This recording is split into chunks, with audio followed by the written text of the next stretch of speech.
Welcome to Enliven Radio. We are here every Tuesday from 7 to 9 on LegacyInternetRadio.com. I want to say thank you for everybody for your patience. Sorry we started a couple of minutes late. A couple of technical difficulties trying to get things going. I had to get, the limo driver wanted his money. The masseuse was acting a fool. So, taking the time, although I did need that crook in the back late fix, but thank you.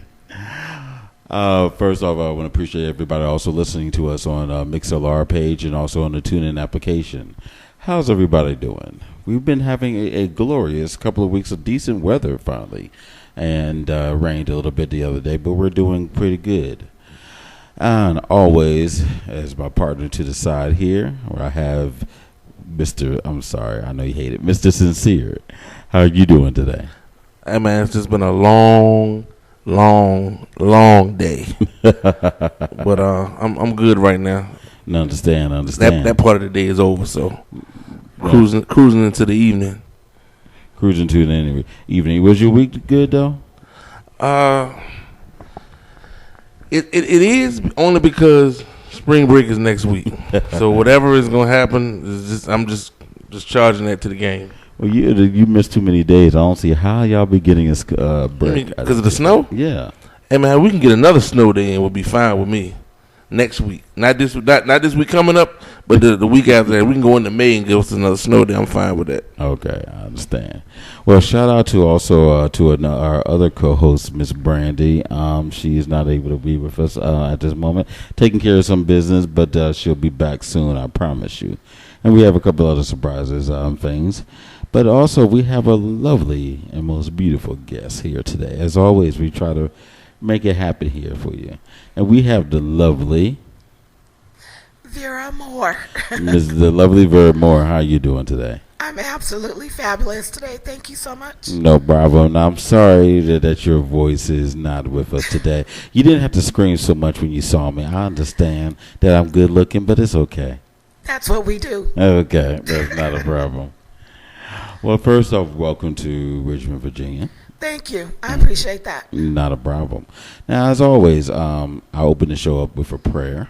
Just promise my grandmother and everybody.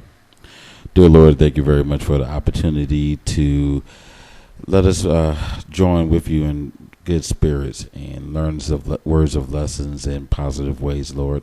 Help us understand, make it through each day. Sometimes we may understand some of the things that you guide us to, but we know that there's a positive message and following in the end. Please guide us, our hands, minds, and wisdom, Lord. In Jesus' name we pray. Amen. Amen. Now, I always has a new policy here that we always include before we also get going with the show. We have a couple of things. First, I pass along some words, positive message. Mr. Sincere refuses to play along with this game, but we also yes, I refuse. Just document that. Okay, I just wanted to let it know before the record. If you wonder why Mr. Sincere doesn't do it, he just refuses. So he just wants to be bad. But you, young lady, is a requirement for all guests. So I passed along a message for you to read to everybody. Do you mind reading that for us, please? Absolutely. Follow the path of the unsafe, independent thinker. Expose your ideas to the dangers of controversy.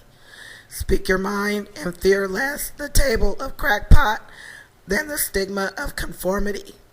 And on issues that seem important to you, stand up and be counted at any cost. By Thomas J. Watson. It's a very powerful statement. Absolutely. Absolutely. If you don't stand up for something, you'll fall down for everything, right? Yeah, that's true. That is true.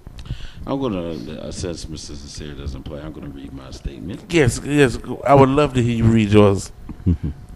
Never assume that your successes of yesterday will give you the victory today. Never assume that your skills today will be relevant tomorrow. You need to continuously stay on top of your game. Keep redefining your life. Keep redefining your ways. Acquire more skills. You're in the game for tomorrow, not for yesterday's glory. Absolutely. And everything. So can you pass that one to me too? I'll pass that along for you and everything. I'm gonna post that one online for you as well. Right on. Now, Ms. Moore. Yes.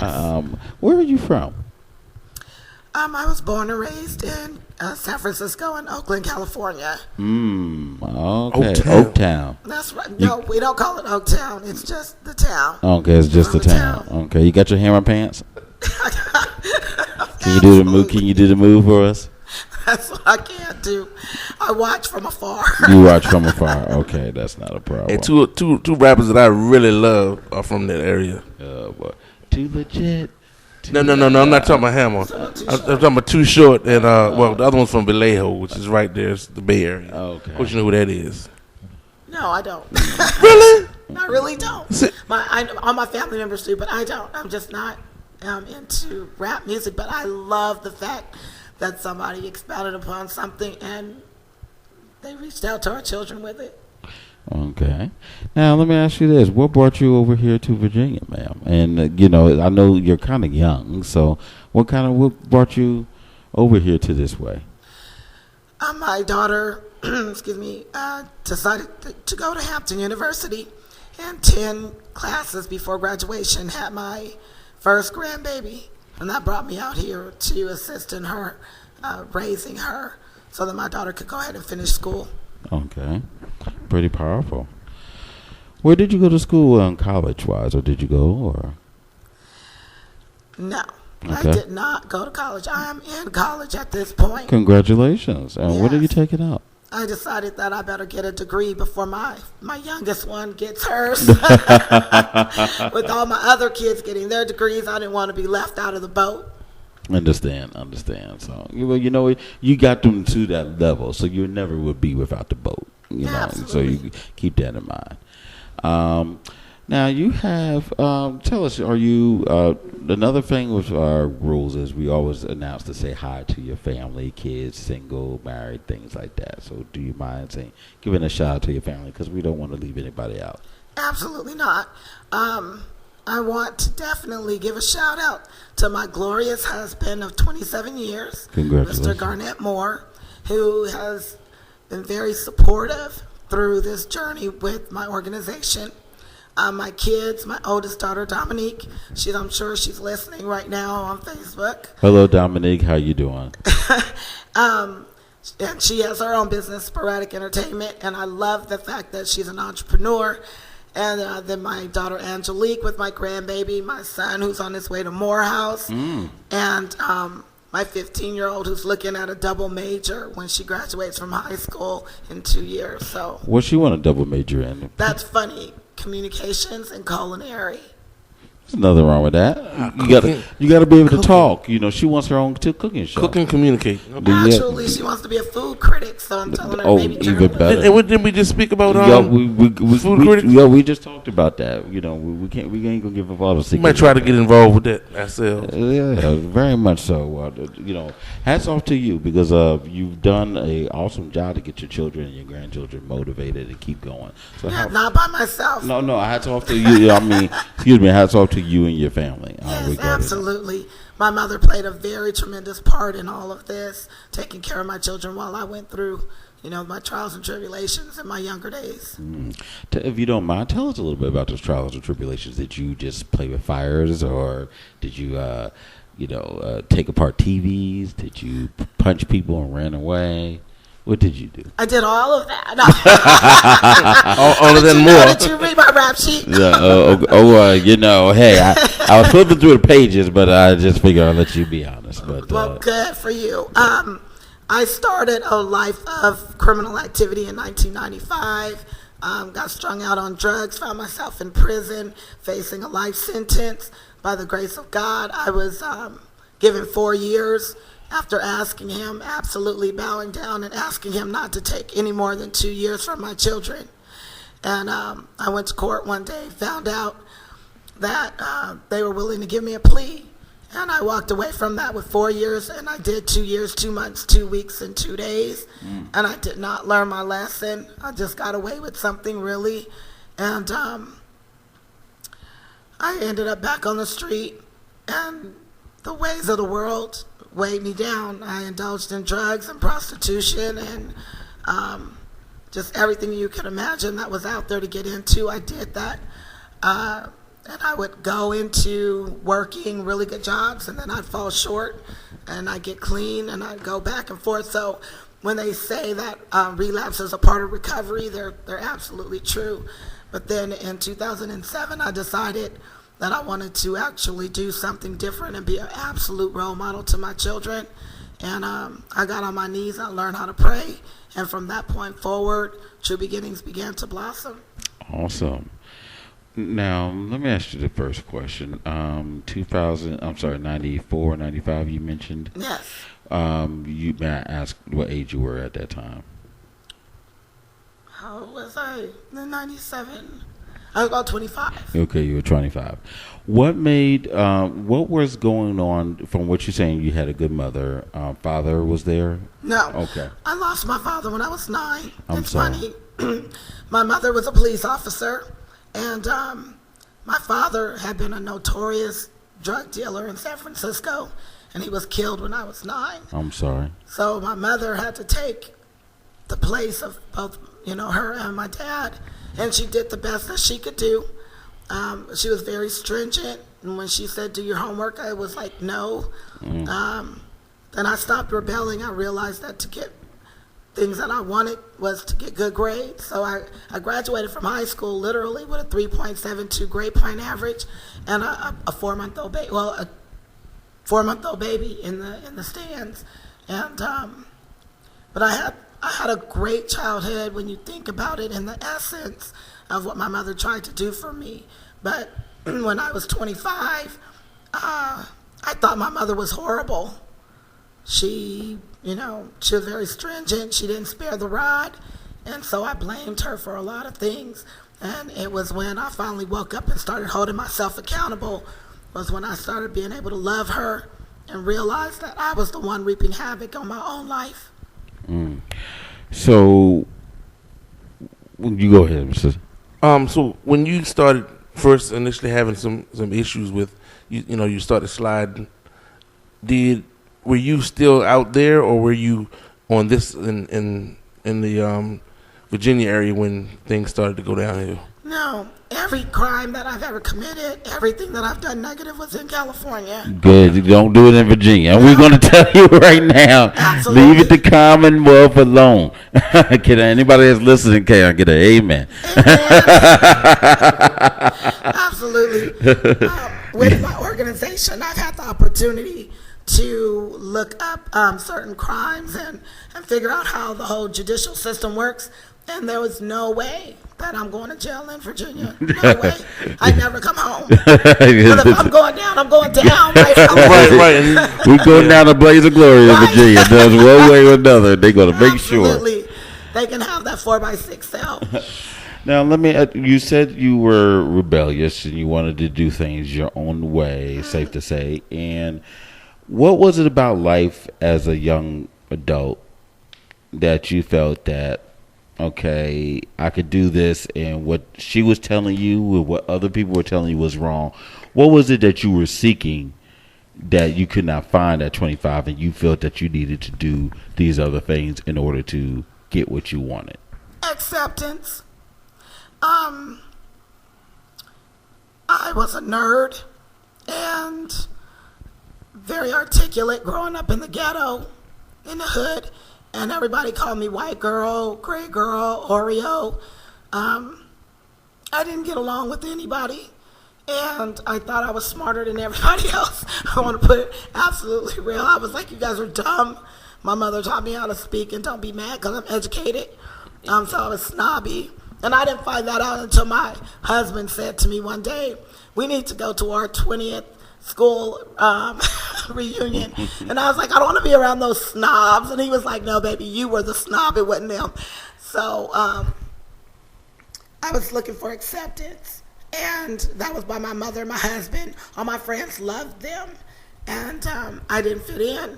And so the crime that sent me to jail for the first time, someone asked me for a huge favor. And I did them that favor. And it cost my family a lot, and I retaliated. But I did it based on acceptance. I was trying to be the nice guy. Now, is here? At that time when you were growing up there, what was it about that lifestyle that you really, really enjoyed that just drew you in? It wasn't the lifestyle that drew me in. What drew me in was the fact that I had the ability, the knowledge, and the savvy to move up. I was really trying to fill my father's shoes. He was notorious out there. He was in charge, and that's why he lost his life. Somebody was trying to take his territory, and he had that respect, and so they had to get him by himself in order to take him down. And so when I found myself out there on the street, I didn't deal with the $5, $10, $20 guy on the corner. I wanted to know who the man was, and I reached for that, for prestige.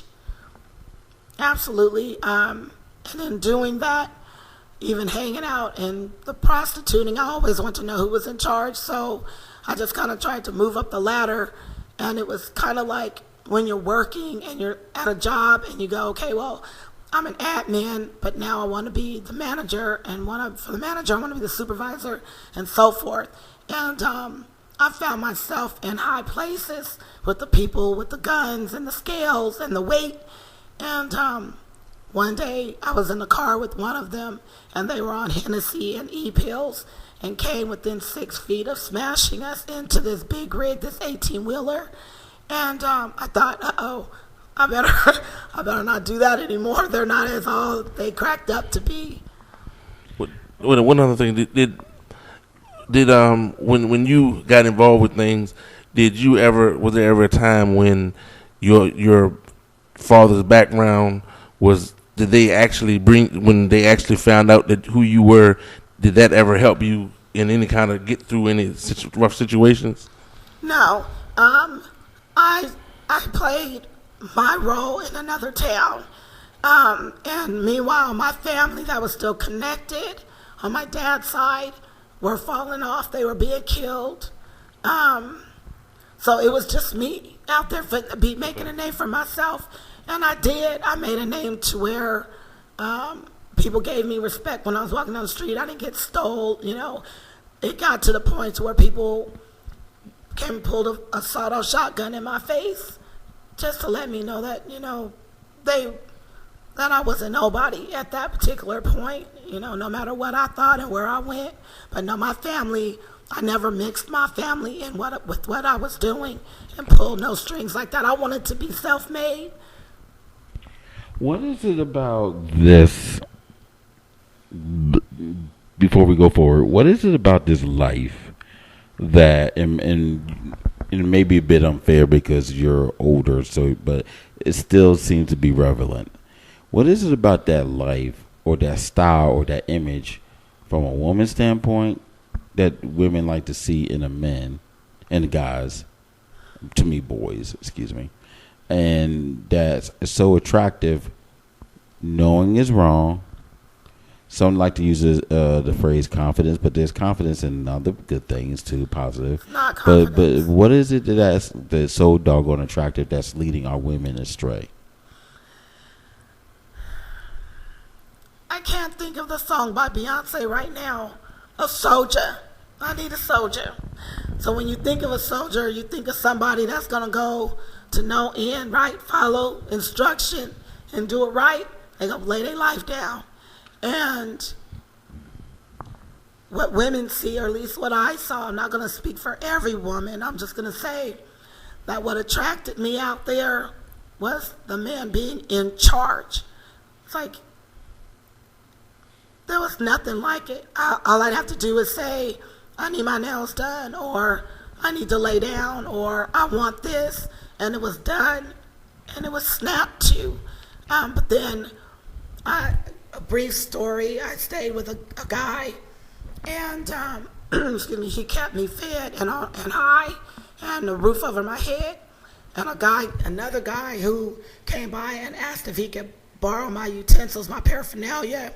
I let him do that. But when he came back, it was after hours, and business had been shut down.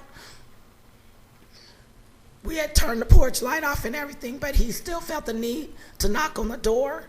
And when he knocked on the door, I got the door. I didn't let him in.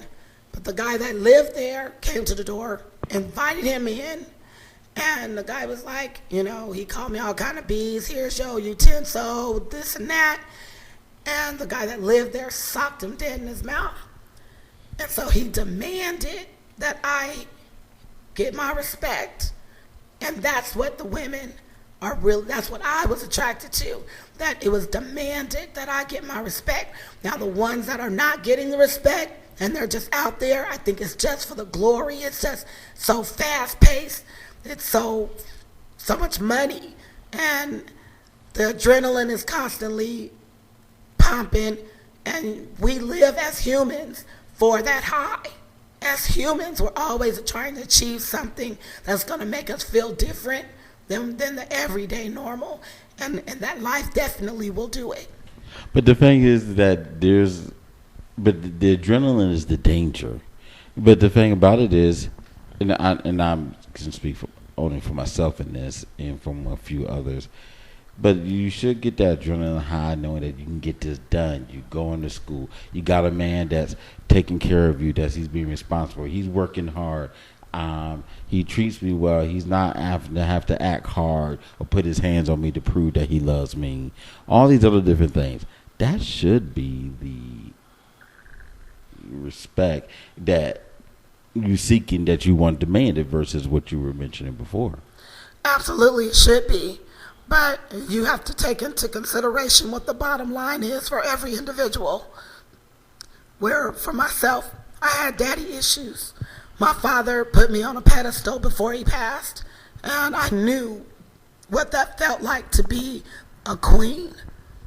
Some women ache for that feeling, and the everyday norm of going to school, working, because of a certain maturity level may not be enough. However, we grow into it, and it's something that I think humans, not just men or women, but us as a human race, we search for something that's that bottom line, and no one can never really ever put a finger on it. We just know that it feels good to go fast. Now, as you moved over on in your life and things, you had your child, and then you moving on, and you came to a little bit later. You came on to Virginia. Oh, not later, but eventually going. Was there a stop in between Virginia and California, or was it straight here? No, actually, it was straight here. In 2010, I drove from Oakland, California, straight to Hampton, Virginia. Wow. Oh. So you just got in the car and said, "I'm out." Absolutely. I really did. I packed up for my husband, was like, see ya, my daughter's having a baby and I gotta be there. My mother taught me how to do that. Every time I had a child, she picked up and came and stayed with me for a month to help me get on my feet, and then she was gone again. And that's a family tradition, and I carry it forward. It takes a village to raise a child, and although I made a lot of mistakes, I wanted to keep hold of some traditions that I felt were absolutely valuable. Well, there's a lot of that obviously going on because your children still success emotionally, mentally, and obviously educational wise. They're doing it big, and despite where, and I'll say this, hats off to you and your husband and your family, because there's too many people that will sit here and say, well, my kids go through all these different things, and I understand that. But if you lay the foundation, and in addition, granted, some kids still gonna go their own way, but if you lay the foundation and also give an example, like you still, despite some of these challenges, you still kept working hard. You still kept trying to do something else.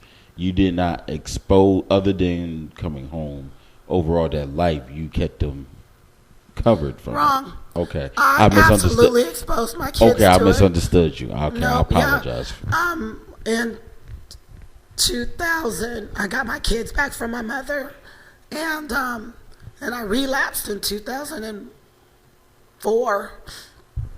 In the process of relapsing, I took my kids on excursions of stealing from the store. Okay. They saw me walking through the house high, peeking out the windows. I let them know straight up I had relapsed, and I didn't keep them from that. But then at the same time, I was always lecturing, don't be like me, be better than me. When they walk out the door for school, make smart choices. When they come home, there was dinner on the table. Even if after they ate dinner, I was off doing my own thing and I probably didn't come back home. But I'm not sure with every family if honesty is the best policy. But then I have a strong family. So I have my mother, my aunts, my cousins, all rooting and raising my kids at the same time, in which I was making these very faulty mistakes. But the foundation was absolute that you do not want to follow these footsteps, because this is no place for anybody to be.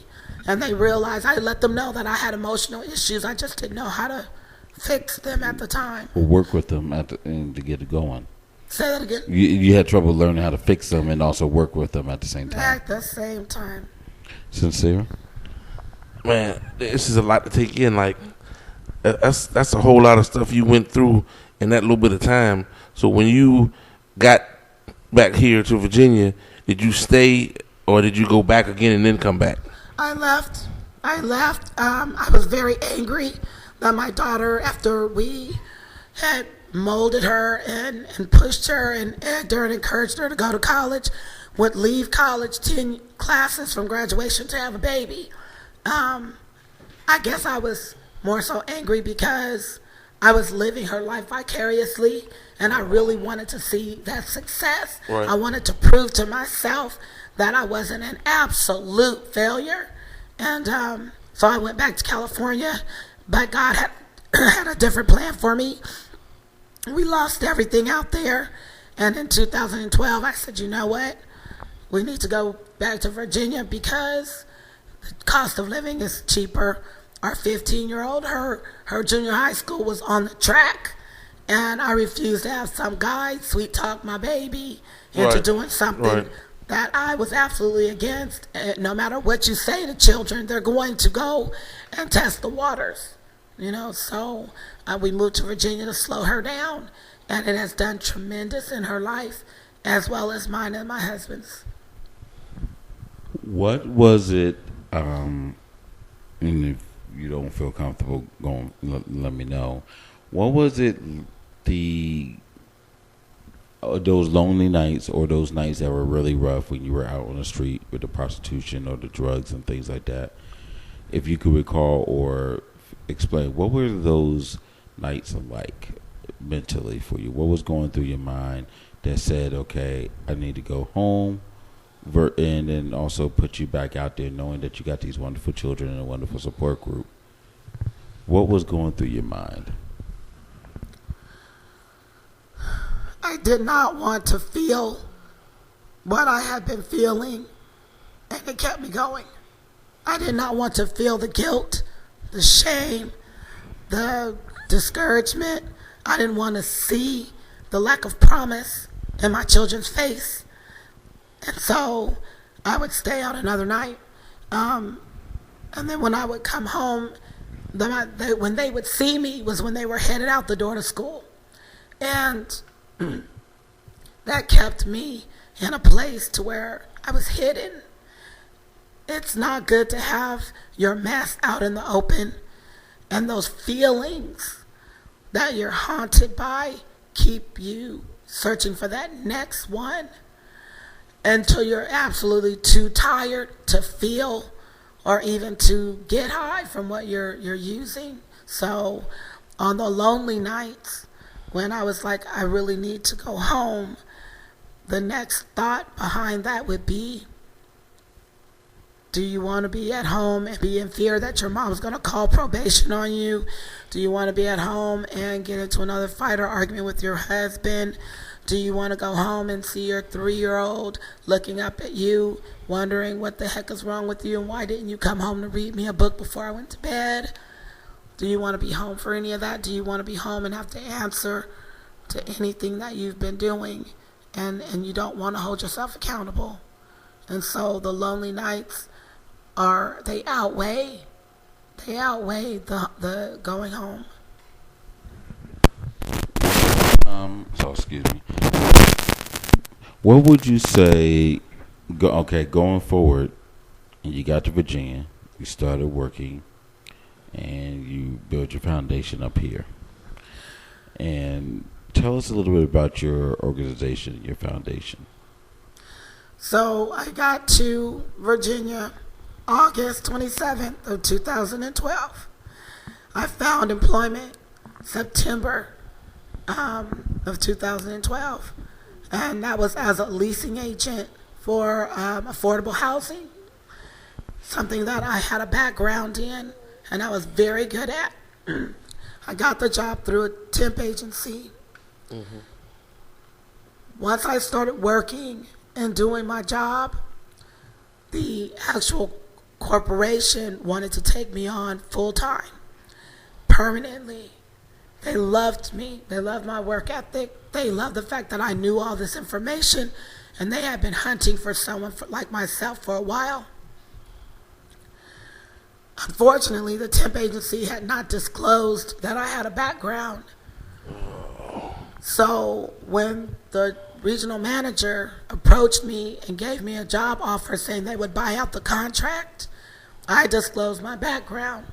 So that exposed the temp agency, and I was pretty much blacklisted.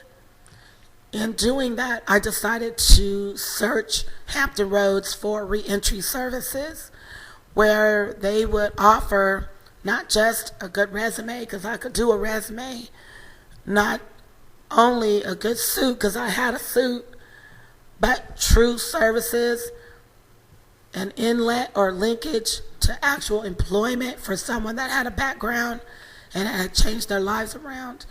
And I could not find that.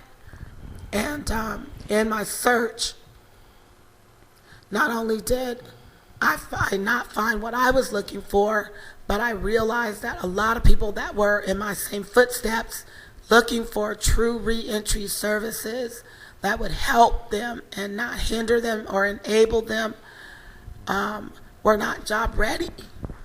And so I just decided that true job readiness would come through a sense of self-awareness, and I put together what we call the ex-offender toolkit to expound upon finding an absolute positive self-image through the art of communication, through being prepared for job search and figuring out what you really want to do in life and what your true purpose is. And True Beginnings actually started in 2005 when my daughter got to Hampton, and she said, "Now that you got me to college, what am I supposed to do now?" And I had been to college. Well, that was honest. Right. I had been to college, so I had no idea. So I started True Beginnings to assist youth between the ages of 17 and 25 or 23 with their college education, so that when they would come home during spring and winter break, I could get them entry-level positions that would allow them to understand if that was really where they wanted their emphasis to be in their education. That fell to the wayside, so True Beginnings, I just took that motto and I implemented it for ex-offenders here in Virginia. And that's what we do. We, through peer education, as an ex-offender, I understand and realize what the barriers are. So I use my story and the story of many others that I've come in contact with to educate, encourage, support, and guide people through the transition. And that forwards me to a ton of questions regarding this. Mr. Sincere, I'll let you go ahead first. Oh, I mean, go ahead. Okay. You can. Well, actually, you know what? Go ahead. When you found your particular calling of what you wanted to do, how long did it take you to get from point A and being the idea in your mind to point B, actually seeing what your dream come to light? So like I said, I started True Beginnings in 2005. I was locked up in a cell, and I wrote a business plan. I have 5 resisting arrests, so they usually put me in maximum security. And I had nothing but time, and I wrote it on the back of my court papers. Mm-hmm. In 2012, when I started implementing True Beginnings, I would work with individuals, and I noticed there was more work that needed to be done than what I was doing. And so from 2012 to now, almost exactly 2 years later, have I been able to put the pieces together to offer a very well-rounded and constructed program to assist with the barriers of such things as housing, employment, mentorship, substance abuse, anger management, education, as well as building a positive self-image. Some of the, which you tip in my hand, some of the issues I have with, and Sincere's laughing at me because he knows. Exactly where you going. Okay. The issues I have with a lot of the programs, and not that I don't think that they're good, and you're not one of these programs, but a lot of the programs, they tend to have a stereotype. And I go and I see you smiling. We're now all, and I'm not saying personality wise, but they all assume, okay, you get out, start your own business. Well, that's not necessary. Not everybody's meant to have their own business. Okay, everybody has a different calling or meant for what they're supposed to. Two, how you're supposed to start off is depending on how long you stay. You may not have the credit, the equity, income, whatever. We're the number one country in the world that houses people in prisons, and number one for extreme length of time. We have the whole thing. Oh, it's your attitude, not your that makes your altitude, and they tell you all these different things. But it's like you're stuck in terms of like, okay, you're out within 30 days. You gotta go see your PO. You gotta get a job. They want you to have this, but then in a lot of cases, there's a lot of people right now that can't even get out, supposed to be released, but they don't have anywhere to go. And then so now you putting them in, because of whatever various crimes, including sex offenders, you're putting them in hotels in the extreme parts of town where they have no transportation. Like, let's use Richmond, for example.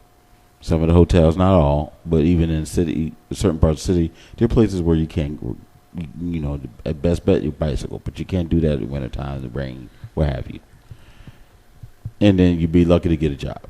They force you to either say, okay, you can, most of the job other than construction, what are you supposed to do? Now, you're a higher-minded woman in terms of education and background and all those different things. But you, I, and many others have serviceable skills in terms of, you might say, white-collar jobs. But they force you or want you to do everything low-collar, blue-collar, and not taking anybody away from anybody that's worked these jobs. But when you've amassed a certain amount of fines, how are you supposed to pay that off with the blue-collar job? How are you supposed to keep a roof over your head? For example, if you are lucky enough to get a job, let's say your family is on social services or aid. Now it's designed to where you can't even go back to that home because, you're not supposed to have contact with somebody. So what are you supposed to do? You can't go back to your wife or children if that's the case. I'm not saying that's everybody. But typically, you can't go back to the apartment complex where if you live in that home. There's in some states and in some regions and many mortgage companies, they find that you have a felon living with you, they violate your mortgage and you have to leave. So you have all these different barriers. And people think, oh, gee, I'm making this up. No, this is a real life situation. Absolutely. Okay, so now this person does not have, can't go back. Many places say, okay, well, you've got a record regardless. What are you supposed to do? What about the person that's a sex offender who's 16, male, female, that slept with somebody 18 or 15 and things? Because I think in most states 16 is consent, but still, at that time, there was a lot of people. So you're stigma, you lumped in against with the same person that raped the 50-year-old that may rape the 4-year-old big girl. So you have all these different challenges. And I know I threw a lot out there. Your thoughts to some of these are? First of all, I always tell my mother, because she always says, reach for the sky, right? You got to get this great, grandiose position or work for the city where you get benefits, that sort of thing. And I always tell my mom, somebody has to put the top on the pen at the manufacturing company. Somebody's got to do it. Exactly. Period. Dot. So if that's where you find yourself, if you feel that that's your calling as far as employment is concerned, but your purpose may be in something else, embrace it and be the absolute best. I recall when I was raising my children, I said to them, I remember asking my oldest daughter, Dominique, I was like, what do you want to be when you grow up? And she was like, I want to be a pizza delivery person because I love the smell of pizza. I told her, I said, will you be the best doggone pizza delivery person you can be? Absolutely, you be the best at that. You're very right. The barriers are so that they clump ex-offenders into a box, and then we're like crabs in a barrel trying to get outside of that box, each one pulling each other down. And that's why True Beginnings is different, because we encourage our clients or members to reach for something different and not to stick to the norm, but to understand social norms, not to get in where you fit in, but fit in where you get in. That tells you the situation where I tell people all the time, and it's difficult for people to not necessarily understand it, but apply it. Whereas you're not to adjust to the situation, you make the situation adjust to you. Absolutely. We encourage a higher quality of life. That's exactly what we try to teach. We say, do not come in here and say, I just want to be a janitor, because you want to be the best janitor that you can be. And if you're so good at it, you can become a business owner and have your own janitorial service. Now, what you said in regards to maybe that's not your thing, owning your own business, because you don't have the equity or the know-how. The country has put in place grants to assist ex-offenders with being able to start their own businesses. And so it's very prime that they attach themselves, we as ex-offenders attach ourselves to someone doing great things. And that is how we move forward. If you see someone that's productive, prosperous, you want to engage and become affiliated and follow behind that, because when you were following the one that was on the curb, you ended up with the curb, right? They said if you lay down with dogs, you get up with fleas. But no one ever said that if you hang out with a millionaire, you become wealthy. And it can be, because wealth is not in material or monetary things or value, but it is within your spirit and your mind. Absolutely. Amen. Not to cut you, I want to make sure let everybody know. First of all, thank you everybody for listening to us through LegacyInternetRadio.com and also the MixLR.com and the TuneIn application. And also, if any of you want to call in, and please forgive me, I neglected to add that in to remind people. If you want to call in, please give us a call. Our phone number is 804-402-2893. Again, that's 804-402-2893. If you have any questions for our guests, me, Sincere, anybody, we're always here. Mr. Sincere, who's listening to us on the MixLR page? At this point, I can't tell. I know there are. I see some people out there, but I didn't see anybody made a comment yet. That's not a problem. Not a problem. And the thing about it, man, when you mention that, you try and then it's like the next step. Just try to do something, because now you're on the street. I developed a list, and I'm pulling it back up there because I minimized it. Excuse me. I think there should be some rules in that, and I'm going to go over a series of different things and get your thoughts on. I've always felt that there should be rules that the government, instead of spending money on, obviously, the education climate, I'm sorry, of not education, but the climate of building the jails off depending on your education level. Obviously, if you're familiar, they do the surveys of how many people that graduate, and depending on that, determines how much jails and other things that we would need. And I tell people all the time that, in some case, this is wrong.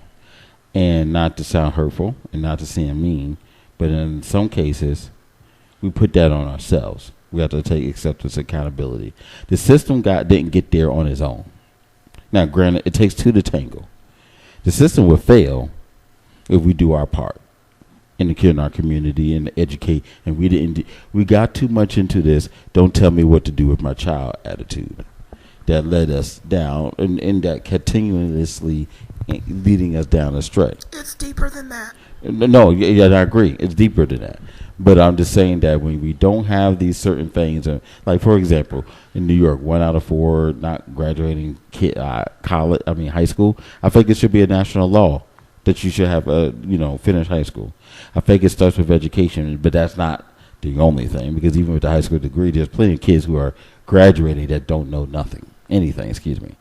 But I think that there should be some rules in place to help those who coming out ex-offenders, to help put in place, and also there should be some rules to put in place to help prevent. Because I think should be a prevent. We're attacking this on both ends. And for which the great thing about your program is it's attacking on both ends. You're educating and also help preventing, and helping those who will come out. You're educating them. Yes. I want you to know this. With the entire war on drugs that took place in the 80s and the 90s, no one was prepared for the repercussion of that. So now that these people are coming home and we are overwhelmed in reentry, and we're realizing that it's hurting the economy more than it is assisting, people are scrambling. The government's scrambling. But that's not because we were just dumbfounded. It's not because this system, is.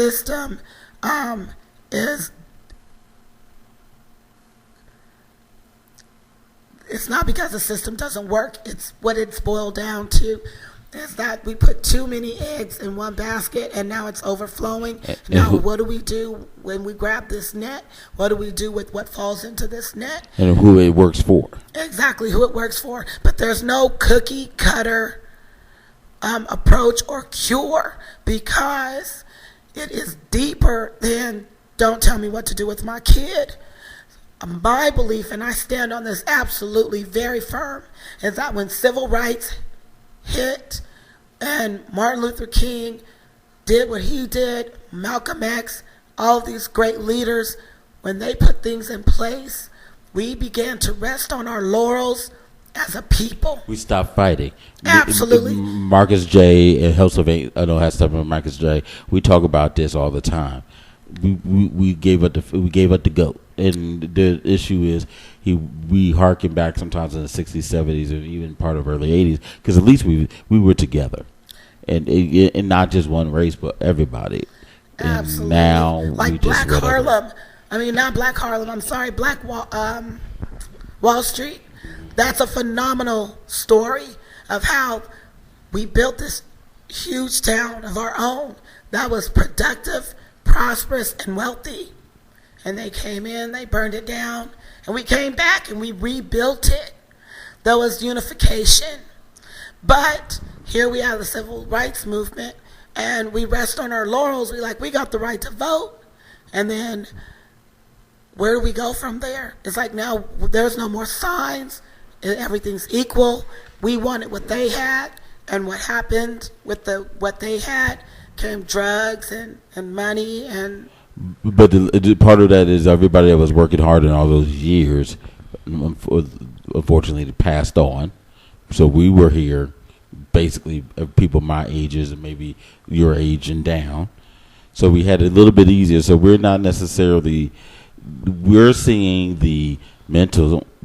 Granted, we still got some physical issues here, physical ceilings, but we still, in terms of, we're not getting hung.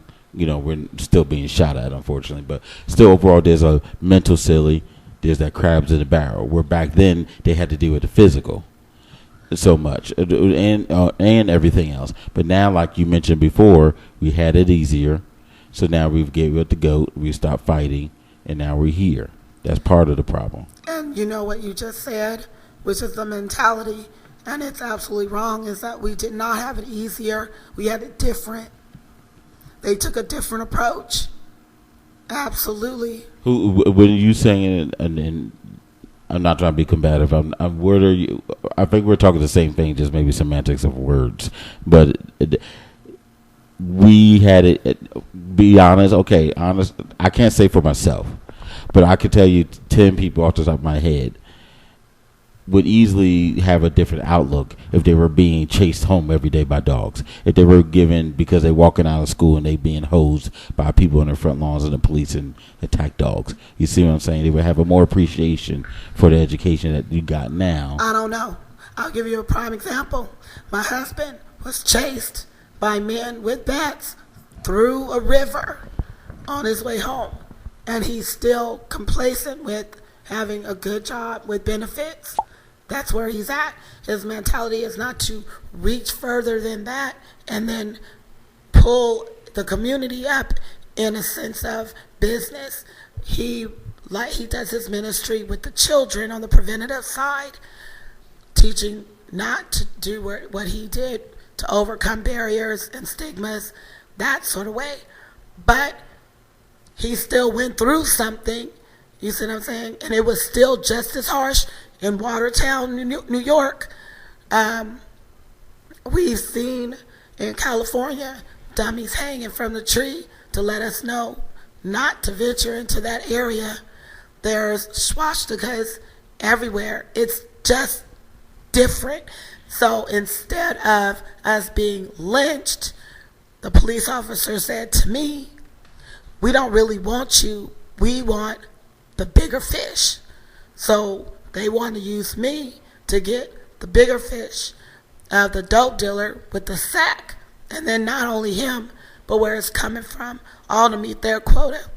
I have been tased, beat up, pepper sprayed, all behind a pair of keys with me not threatening them.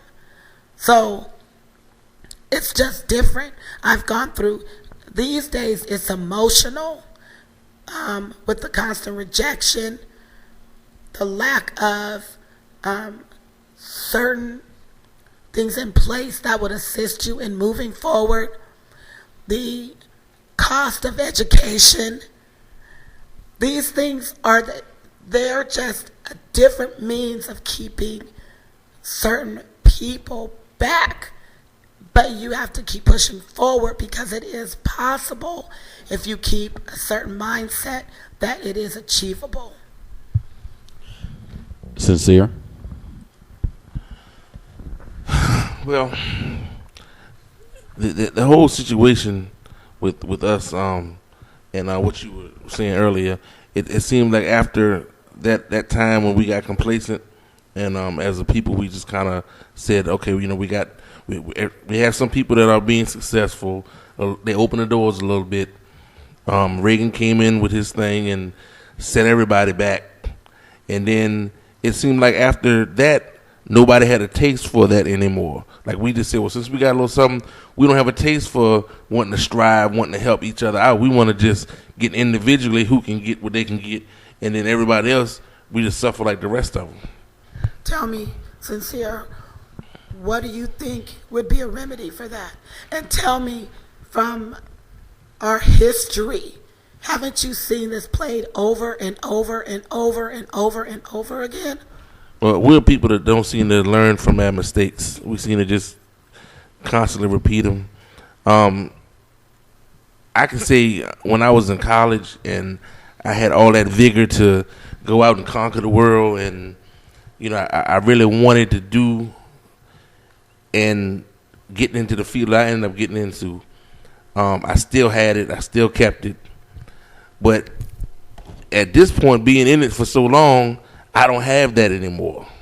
It's almost like I need to look out for myself now because I done put 15 years in and it hasn't given me what I wanted out of it. It did emotionally as far as helping out kids or whatnot, but as far as me being able to be stable and have what I need on that side, I don't feel like I got that. So now it's kind of like I'm looking for other ways to circumvent that, to get that money, to have a little bit of to be a little bit comfortable and still be able to go out and help. And I don't think anything is set up for us to make it in that way, because there's so many divisions, and every level of success is just another set of divisions. And I mean, I know if the government had maybe had more programs, I know for like in the communities that I'm servicing, if they had more stuff for the kids to do in the evenings, during the summertime, besides the programs that I know that I work for, to give them a chance to do something to just keep their mind occupied for just 3 or 4 hours. But then in doing that, you got to help the parents, because you got to give them something to help them to want to get off of whatever situation they're in, to move them forward. And of course, money it's going to take some money, but it's going to take them appropriating the money in the proper places in order for it to happen. And I don't see it happening, because it seems like every time someone gives a service to the community, there's someone else in the government that wants to take that and put that money this place, take this money, put it that place. Just like with education. Education is horrible, and I see it every day. And it's just like, at this point, they just willing to get what they got, and they just, it's not working. So it's really not working at all, from what I'm seeing. So where True Beginnings stand is that instead of True Beginnings standing alone, I have encouraged other nonprofits, for-profits, community outreach, and faith-based organizations, as well as governmental agencies, to participate in a true reentry service, and thus reaching not only to the ex-offenders, but to assist in creating whole families. Too many people are, I believe, trying to stand alone. There's too much of a divide. And if we would come together, more things would be accomplished. I know this based upon the way that I see other things moving. I'll give you a personal story. Me moving out here to Virginia was to assist my daughter. We didn't come here and get some huge grandiose house. We lived in a little tiny 3-bedroom where the rent was minimal, and we all had money coming in. And then we added one more person to the family, grew the house just a little bit, but we still have extra income, so that each one has the opportunity to grow and do something different. Too many times we see other nationalities living upon one another in a small dwelling to be able to further themselves, and yet us as a people, African Americans, have not taken on that concept. And I take that concept on in my own home, and I'm trying to implement that concept with the Art of True Beginnings, saying, look, good seed, good ground, mobile justice team, reentry services, Department of Corrections, what have you. Let's all do this together. Let's all live in one house, and we can make it happen and touch all sides, as well as the children on the preventative side, as well as on the opposite side of, oh, it's already happened, now we have to clean it up. One of the things I've always said, let me start back. One of the programs that we interviewed here before, they were one of the youth mentor programs. One of the things that they started working with in a couple of the high school is when a child gets into trouble, instead of just automatically calling the police and things, they had their own quote-unquote juvenile court, or their court within the school. Not just the same, in a similar vein of their student council, but how should we handle this situation? And I thought it was one of the better things that we could do versus automatically tossing them away, because it gave a little bit more sense of pride and control in the community. Taught you a little bit about the legal system, a whole bunch of different things that it provided. I think when you have similar programs like that, and to help children, I think that would help. I think that we need to do a better job of integrating education in terms of for our youth and how it works in everyday society. And I means that by a different way. Every generation, every few years, as we become bigger, faster, stronger, smarter, tougher, there's always new ways of doing things. And if you fail to question, to ask, appropriately, you'll never learn. Thus, reading a book, understand it, learn it, take a test, you're done, is not going to work anymore. That's not going to work for even the smartest of people and things like that. Me, you, Sincere, anybody. We need to show how we can apply it better. One of the better things about, some of the people always teased brethren who were in college prep classes or in college. We teased the people who were going to maybe the trades or something else. But my thing was, I was asking why. Because the thing with that is you're getting hands-on. We're still in the classroom. So I'm not knocking either side. But I think that we need to do a better job of taking that as a preventive to show how we can everyday life. Thus goes along to Sincere's point. Now you have something else for the children to do and take what you learned and move on.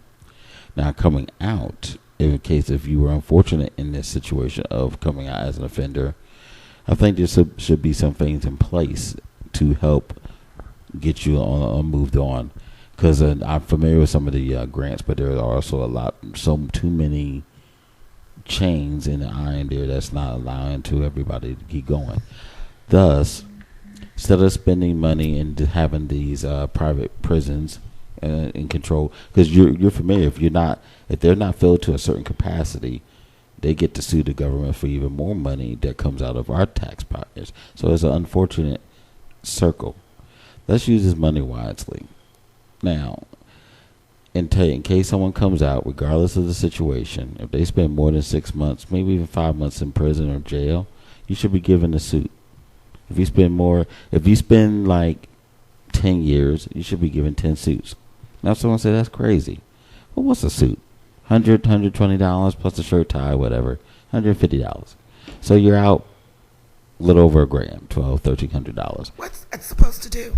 Well, that's going to help give that maybe a sense of pride. Some people are just coming out with nothing. Maybe a set of clothes, okay? Now you give them something to go with when they go out. Not just the bag of a sandwich, your jumpsuit, $5, $10, and you're on your way and your bus ticket to wherever you need to go. Now you're giving them tools. Like the government is supposed to be working for us, by the way, in a lot of things. So, but it obviously is not. So one of the ways is the government should be able to provide a suit. Another thing that I think we should have more housing programs for those who are coming out, not necessarily forcing them out to a county or in the country somewhere because for whatever reason. Because now you're taking that person away from your family. We need to have some type of program where there's still, if you don't want them in a certain area community, then okay, fine. Let's find some type of integration, some programs. Let's have some here in the county. We got buildings, plenty of space. Instead of building so many homes, group homes areas, let's housing units. Excuse me. Let's put some shelter, or not shelters, but programs, buildings, apartments for attacking these issues.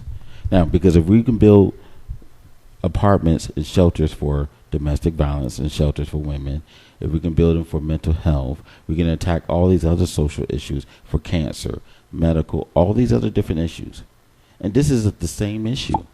But why are we so scared to build a home for those who are ex-offenders, apartments, some one-unit apartments, something basic and simple, whatever the case may be, so that you can have something. You give them a time limit, all these other different things. They're called halfway houses. But they're not enough. Transitionals. But you know it as well as I. There's so few far in between, and they save them for those who are still struggling for the drug issues, which is no problem. I understand because they need it. But what about there's still not enough of them, and then what about someone who's in jail for a year for driving, who's now lost everything? Weed. someone else that may not be as a consistent drug issue or gambling or addiction problem, or maybe it could be a weapons charge or burglary. Now you're still in for 5 years, whatever the amount of time. You have nowhere to go.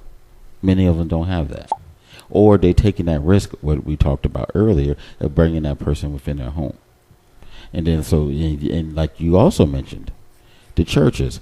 Let's get together with the churches, the community, the businesses. Let's have something. One of my favorite things, I applied it to high schools. I think we should apply it to students, ex-offenders. If you hire an ex-offender, okay, then you should not have to pay taxes on that person. Well, you get what we call a work opportunity tax credit. But they not. It's a credit, but it's a certain percentage. It's not the full. It's an amount. Right. Okay, so that's not enough of it. I think it's great. Okay, I'm not debating that program. I think it's great, but for some businesses, it's not, and for some people, it's not an incentive. Because, and truth be told, some of the people that you get out of prison or jails or ex-offenders are your better workers than half the people that did nothing wrong in their lives and got the job and been on your job for 5 years, but they just doing barely enough. But you got somebody who's willing to bust their tail, work hard. Same thing, the same mentality that you see some say hire veterans. So why not utilize that? Give them full 100 for that first 2 years or so that you get them. I promise you, business says all I have to do is pay them, and I don't have to pay a tax credit, full amount. Shoot, I'm going to hire that person. Now, of course, there's going to be people out there that's going to try to take advantage of that program, but still, it's something out there. Do you know why employers caution on the side or err on the side of caution? There's tons of reasons. I want you to give me the top 3. One of them, and I've spoken for my own personal research and working within the government, and notice it. Part of it is insurance, is an issue. For whatever reason they feel the issue of insurance, and I've faced this situation myself, where people who wanted to give me a position, who wanted to give me something, but their insurance denied them, even though there's a bond that you can get, but up to $500,000 that you're automatically given, but the one-stop group gives you, but that's still not enough, and the insurance companies are not required to accept that. What it boils down to is the bottom line, right? It's about the being in the black or being in the red. That's absolutely it. So employers would prefer to be cautious and not waver that bottom line than to deal with, because when you think of ex-offender, you think crackhead, you think thief, you think slouch, you think all these horrible things, and they don't want to have to deal with that in the workplace when there's all these other things that need to be dealt with that affect the bottom line. And True Beginnings, we assist you with changing your personal image, your self-image, to where when you present yourself to that employer, because there are plenty of employers out there that can get past that policy or insurance. Exactly. Right? But it's because when they look at you, when they hear your presentation, it doesn't meet an above the standard. Mm-hmm. Okay? So we're helping with reaching above that standard. Changing the mindset. Right. Absolutely.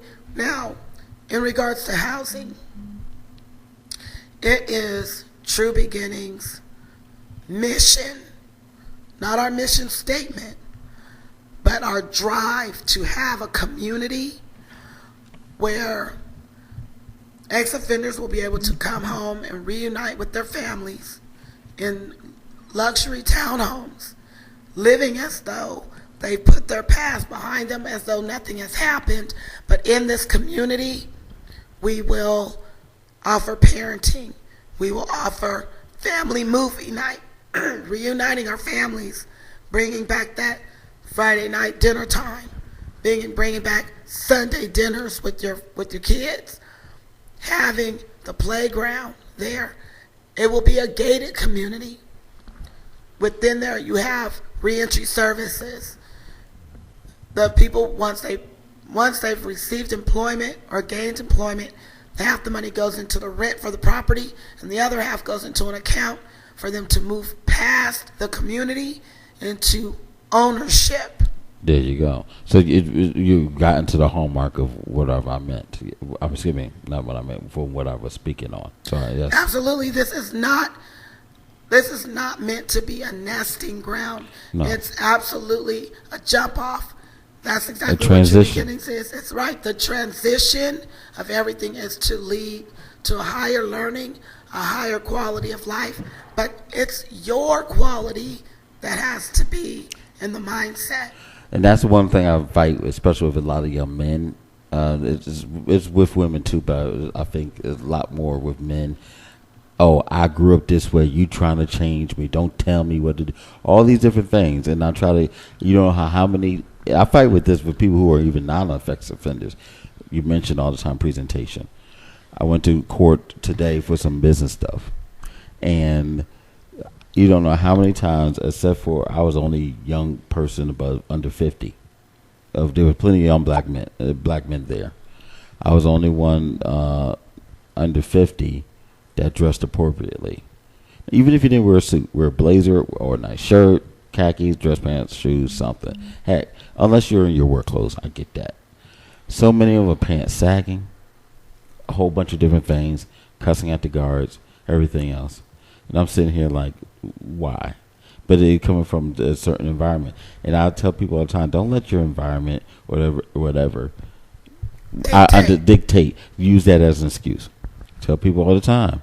People don't believe me, other than spending time and stop laughing, because he's about to get said. Other than my time in Henry County, Martinsville, Henry County, I grew up in the hood. I spent time in the hood. I grew born, whatever. Trenton was not best. Some parts of Newark was not best, whatever. But I did not adopt any of the hood qualities, no matter how bad I try. But sincere, you laughing? No. He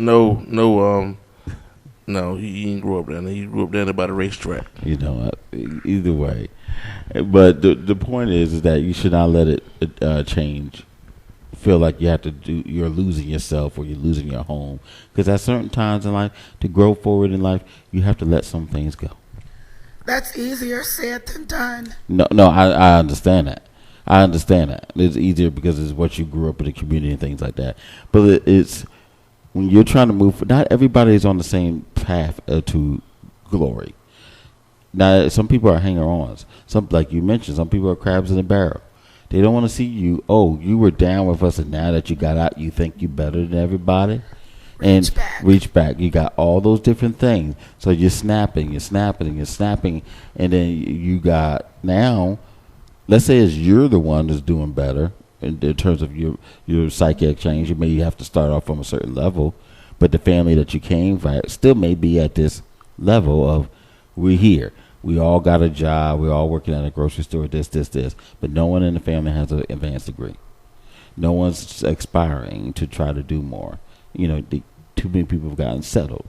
So now you're the bad one, even though you came out of prison or whatever the situation is, and you're trying to aspire to do something more. Somehow now you're the bad one. And like you said, you're facing those reach back issues. I don't know if you're looked at as the bad one, but you're definitely the misfit because, and I would say... I'm just using a term. Yes, but I would say this. Think about our history. We had some that say, keep your head down. Just do what he say and go on about your business, and we'll talk about it when we get back to the cabin or hut or the tent or what have you, right? Then you had some like Nat Tucker that was out there getting his head chopped off, burned in the middle of town because he was like, that's not good enough. Right. We want more. We've always been divided. And so here we have the ex-offender that's saying, I want to reach back and I want to bring some people forward. And the ones that are going to come forward are the ones that want to be champions. You have to want it. And as long as we complain about people not wanting it, instead of the ones that wanting it, we just keep pushing them forward and keep grabbing another one and bringing them forward, we will always be resting on the problem and not the solution. And the solution is to just make a difference, to just do it, like Nike says. And just do it. The hallmark of our organization as a whole. Independence is the key to our Absolutely. legacy. And we gotta come together. That's just the bottom line of it all. We got to come together, and not just in the African American Black community, but all communities. In the community as a whole. Because I tell people all the time, it's not a color issue. A lot of it is it's not even a class. It's that sad fate of dollar, and it's not.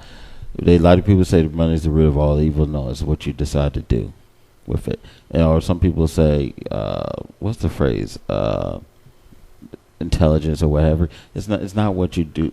They say the smartest man. I tell people all the time, it's not what you know, it's how you use the knowledge.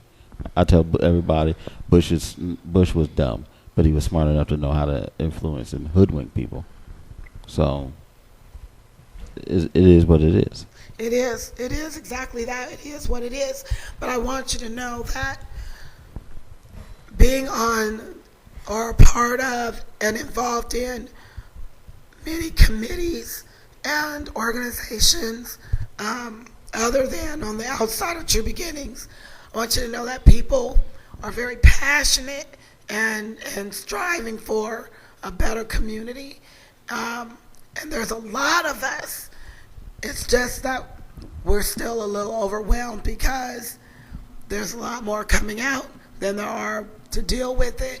So I encourage everyone that's listening to reach out and look in your community and find those resources and just keep plugging away, and then support, encourage, and guide whomever you can the right way. You cannot just complain about it without doing something effective and proactive. And together we can make this work. Absolutely. We had a resource fair April 1st in Hampton, and we pulled together great organizations like the Virginia Employment Commission, Salvation Army, Project Link, Human Affairs. We had great people there, Workforce, Bryan and Stratton, Family Youth Foundation, which is I'm under the umbrella of, with the National Call Dad program, reuniting fathers and their children. We had this great resource fair, and people walked away from there with options, with opportunity and understanding. And not only did they walk away with information for themselves, but they've been referring people. And the other part of this, which I've spoken on to a big part of this, the digital divide. We got to fix that here within, especially in the Black community, but just overall in the country. We got to fix that digital divide, because it is one of those things that annoys me to no living end. It pisses me off. Not just because I'm a techie and things like that, but the digital divide is hurting us. The last stat I remember I had earlier this year that I gave it out, but like almost 71% most blacks use the internet mostly through their cell phones versus getting on a desktop or a laptop for their main access, versus having internet at home. And it ticks me off because there were services. Not that I'm the biggest fan of Comcast, but it was a big service that they had that if you was in social services or aid, spent millions of dollars of marketing in this. If you had, if you get food stamps, or if you were a child was in, if you was getting meals for your child in school, the internet was only $10. Did you see a social worker or just no? Okay. Receiving, sorry. I was gonna say, hold on, I need to get a discount on my stuff. Right, man. Or like in the communities, Hierarchical does it, or just other communities, you have the laptops tied to. Pick me up don't want to tip Exactly. But and a lot of times when the kid come home, that computer they got from school was their only main computer they ever had. So everybody wants to use the computer and stuff like that. It causes more trouble break. But like if we fix that digital divide and use the computer something more than gossip, downloading MP3s and music and whatever Facebook. Yeah. But you know what? It depends on what you're doing on Facebook. I know what they're doing on it. So. Right. Okay. I want to talk about that. The entire digital divide. It's in your home. I went to a meeting a couple months ago, a collaboration, and we talked about how can we attack the digital divide. In California, we had this thing called National Air Day, right? So don't drive. Today you take the bus, and it'll be free for you to get on the bus. So I said, we can take that same concept and say today there's no more computer, there's no cable. I remember a time when my mother and I popped popcorn on the stove, sat down in the living room and listened to Alfred Hitchcock on the radio. And that was like the best time ever. It's in the home because my daughter, we took her Facebook away, we took her Twitter account away, we took her phone away, and everybody wanted to know, well, how is she socializing? I said, don't you think she's at school for how many hours? I said, today she's going to talk to those people when she comes home. It's a wrap. Talk to us. And that allowed me to grow a relationship with her. And it's in the home. But see, you know what? Forgive me, and this is not a knock on you or anybody else. You should not have to take away your stuff to have to build that relationship. Because see, all that does, the way you explain it, for me and for a lot of people, and I could be wrong. If I'm wrong, I have no problem admitting it. But all that does is it says technology is the problem. And it's not the problem. No, it's in the home. Right. I understand that. But the way it's in the home. Your premise is there. But the way you explained it, it comes off as if the technology, because you have to take away this. You should not, you just have to set limits. Absolutely, because everything done in moderation. Exactly. Right? So you come home, you get so much time to do your socializing via the internet. You do your homework. You have certain limits on the computer, but you get back to that family time, that dinner time, that TV time, that socializing time. What did you do at school? What did you do at your after-school curriculum? Are you involved in after-school curriculum? See, yes. Or when you have it there, yes, I agree. But I'm just saying taken away totally. And it's not because, and again, I'm stressing, it's not because I'm a techie guy. I'm stressing it in terms of like, there's always a lot of things you can do together. For example, one of the things I encouraged one family to do is they both did not communicate. I said, plan a travel trip together online. And it was and when I sat there and showed them Windows 8 and I connected it to them. Absolutely not. No, hold on. No. Well, maybe you understand, but it was a mother bonding thing. I helped them plan. Hooked the laptop up to the TV and found Windows 8, and then she picked some things. The daughter picked some things, and we went on the screen, found all these different things. First of all, they didn't know they could even do all that. They just thought it was another port for some stupid device they thought of. No, connected to your TVs and other devices. Then they planned it together. They went on a bus trip, a road trip, everything else. Now they like, Steve, I need more sites for trip places or new places because I'm always sending them somewhere. So now once a month or twice a month I get an update where they go, and they send me tons of pictures all the time. A couple of weeks. So they're not actually vacationing though. This is via the internet, right? It was using the internet as a tool, as a means of bonding. Now, I'm not saying you always have to do that. I just was giving that as one example. There's another thing, or I'll give you another thing. There's always so much you could use education. Like, there's a lot of people here in Richmond, or even in your area, okay, in the Tower, that's never been outside of their local town or the area. Absolutely. Okay, so now, or maybe they may not even have the ability to. that's fine. But you can go to your local library and get room, time, what have you, and explore. There's more you can learn about Sixteen Chapel. You just took digital away with a book. No, you can do it a book, but you can also use ebook. I'm just saying that you don't have to take. Look, I'm a big believer. You don't got to take the book away, the hardcover, softcover. You don't have to take away the keyboard away. You can merge it together if you're willing to work together and communicate. That's all it starts off with, is communication and building the brand. And if there's a vibe, there's an issue, there's something going on that each other don't like, but you can always find a way. It may not be the computer, it may not be the book, it may not have been the travel idea. It could be cooking together, finding recipes online, thousands of whatever, and things like that. My grandma loved to put all the thousands of recipes in her head online. So define to me the digital divide. Digital divide is easy. One, only 33% of the U.S. only has access to high-speed internet. Okay, dial-up is, enhanced dial-up or DSL is not high-speed. Okay, so now an example: North Carolina, only 16% has access to high-speed internet. So a lot of kids, there's a line of 200 to 300 kids sometimes in certain libraries when they're given a certain assignment, they got to go online to get the information. Okay, so how are they supposed to do that? Or even then, some places in the South, Reconstruction is still here. We're struggling to get access to books, information, what have you. We may not see it because we're somewhat jaded for what we have because we're close proximity. But what about the people in the Midwest? What about don't have all these different things? And it also hurts in your education because now we're learning stuff and seeing things online, not just movie trailers and Netflix, but all these other different things that's available for education purposes. So now you can go to Library of Congress, get all of what you need. The Smithsonian, all what you need. Everything that's out there online.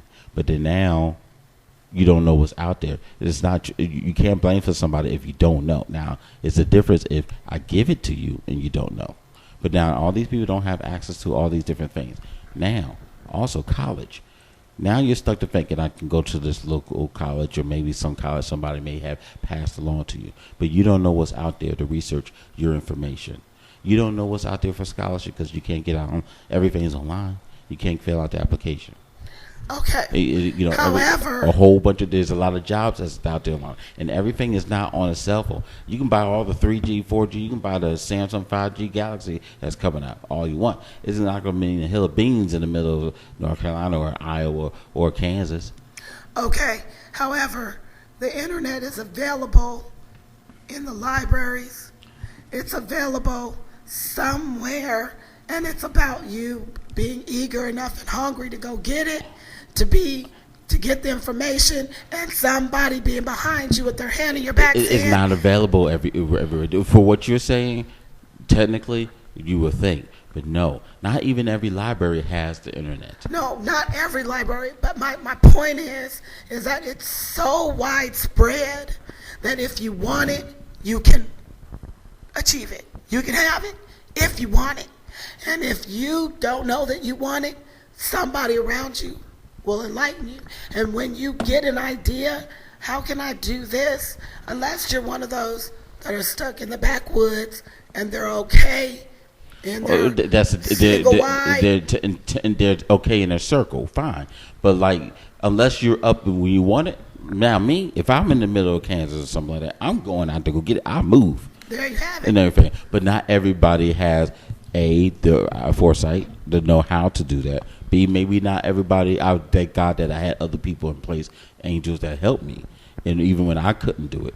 But there's other people that just don't have that. Millions of kids out there just don't have that. That's true.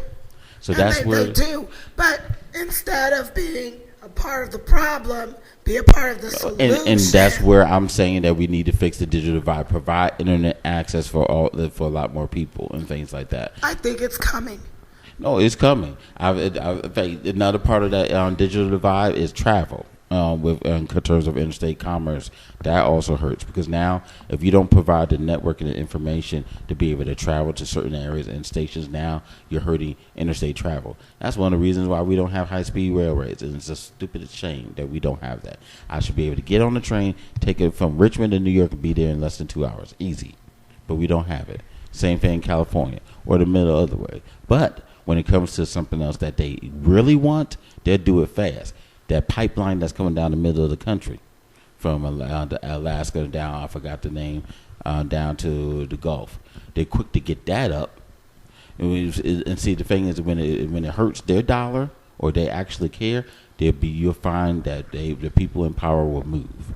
But now it takes us who may not have the power but enough foresight and desire to get it, to put it together and get those people out, or make it happen for yourself and your community, and if we come together.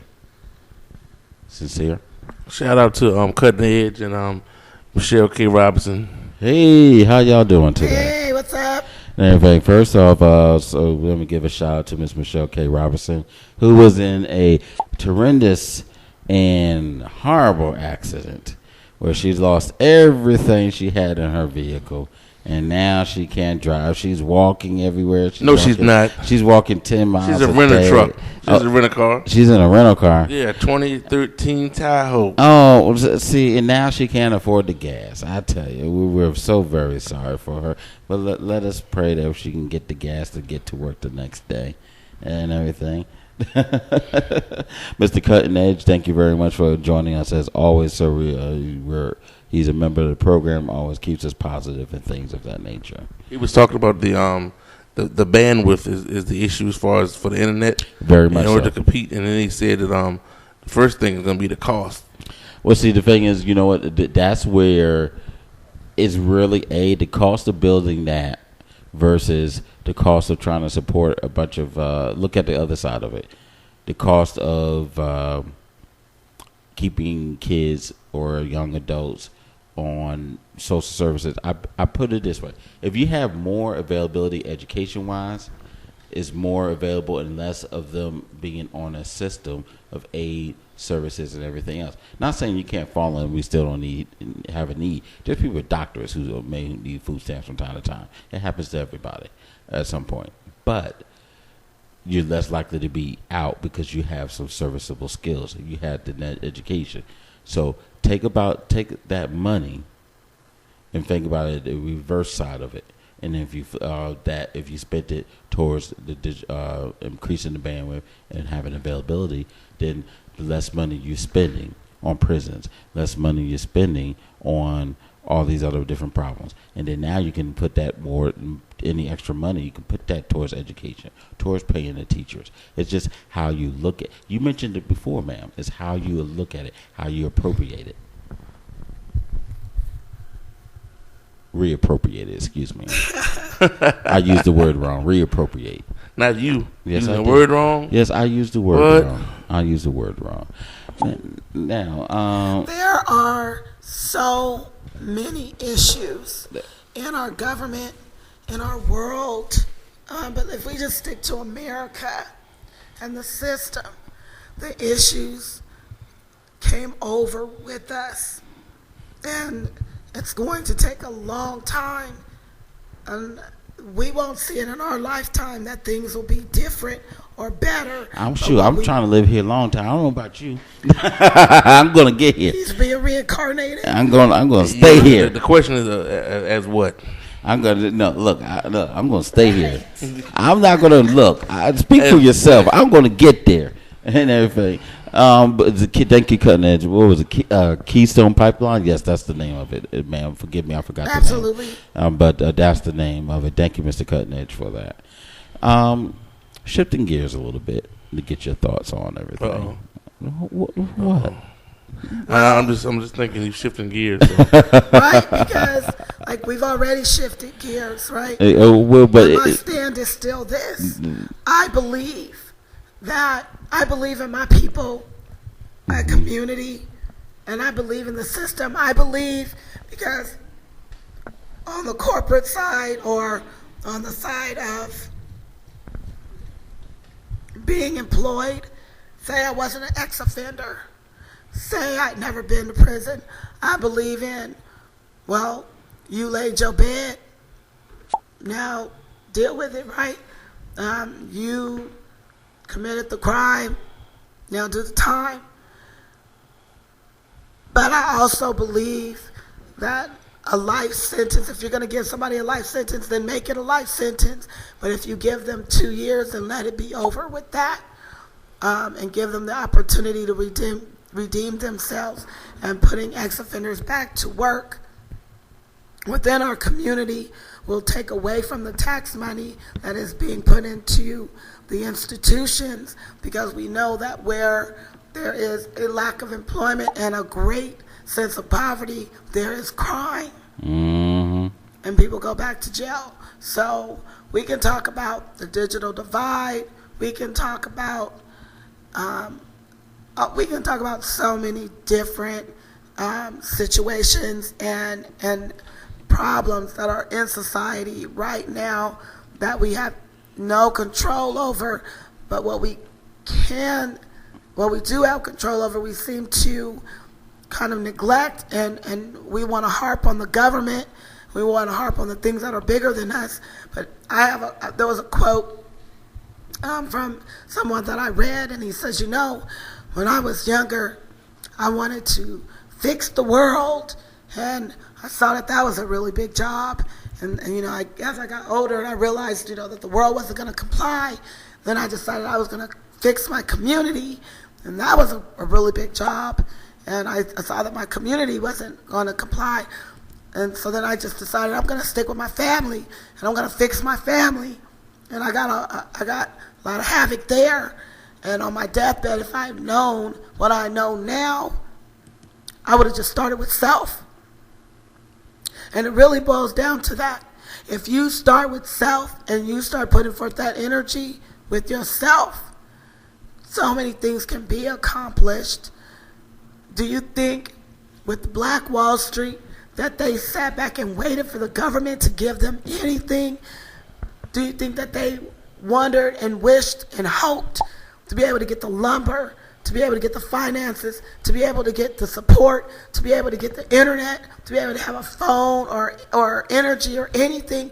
They went out and did what they had to do, and they united as one, and they did not rest on the fact that it was virtually impossible and that there were no other cities, states, communities doing this. They did it, and I think that if other people would have followed suit with knowing that it was possible, if there would have been broadcasts, that those communities would have popped up in vast areas.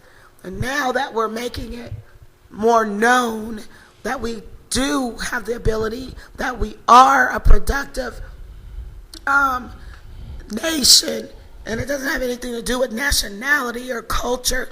We are a productive nature. By trade, we came over here and made something out of nothing. And if you keep that mentality, you can push forward, and you too will become prosperous. And then reach back and grab somebody that doesn't have that mindset, that doesn't have that drive. Because you know what? Prosperity, motivation is contagious, just like laughter. Mm-hmm. So I choose not to think about trying to get rid of bubonic plague. What I choose to expend my energy upon is curing the cold that's right here in my house.